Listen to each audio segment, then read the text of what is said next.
Maraming nagtatanong sa ating mga kababayan kung ano ang mangyayari kay former President Donald Trump doon sa Amerika dahil siya ay na-convict doon sa New York ng 34 counts of falsifying business records. Actually, ito yung tinagong business records, payment na ni-reimburse niya dun sa kanyang lawyer, $135,000 more or less, upang bayaran ng isang porn star nung araw, si Stormy Daniels, para tumahimik siya, para hindi siya manggulo doon sa eleksyon ni Presidente Trump.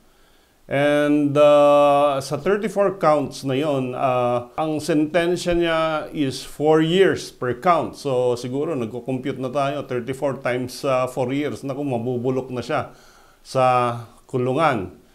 However, mukhang hindi siya makukulong dahil under American law, ito ay isang misdemeanor lang. At ang misdemeanor offense, probationable doon sa Amerika.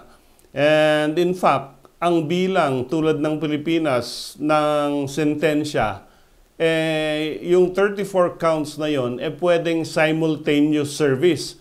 Kumbaga, kung totoong magsaserve siya ng 4 years, simultaneous yung service ng 34 counts. So, bali 4 years maximum lang kung sakaling siya ay mako-convict. And of course, this is the first time that a former president has been convicted of a felon or a criminal offense in America. Dito sanay na tayo dahil nakailang conviction na tayo ng presidente. Doon, first time na yung most powerful man dito sa world nung araw ay makonvict ng isang criminal offense. Ang tanong ng iba, pwede pa ba siyang tumakbo sa US elections?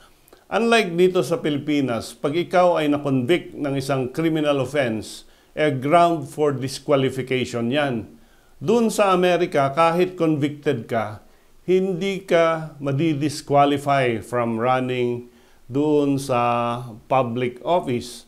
And of course, ang sinasabi dito, sa Amerika kasi, sa American Constitution, walang nakasulat doon na kapag na-convict ka ng isang criminal offense ay hindi ka na pwedeng tumakbo. In fact, sa American Constitution, sabi lang, you must be a resident of the United States for about 14 years prior to the election, at pwede ka ng kumandidato bilang presidente.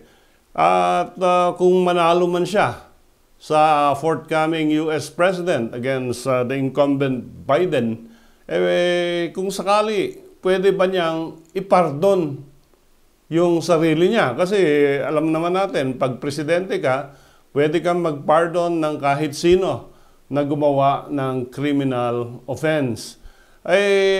Pag nanalo siya, hindi niya pwedeng i-pardon ang sarili niya kasi yung conviction niya ay sa New York State lang. Ang pwedeng mag-pardon kay Trump si governor ng New York.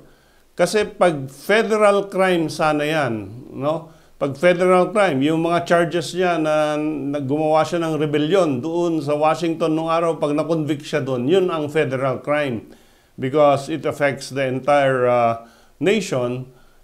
Ito naman ay hindi state crime lang ito. So, hindi niya pwedeng i-pardon ang sarili niya kahit manalo siyang presidente. Although, syempre, mag-a-appeal siya sa governor ng New York at baka sakaling kapartido niya, then he can get his pardon.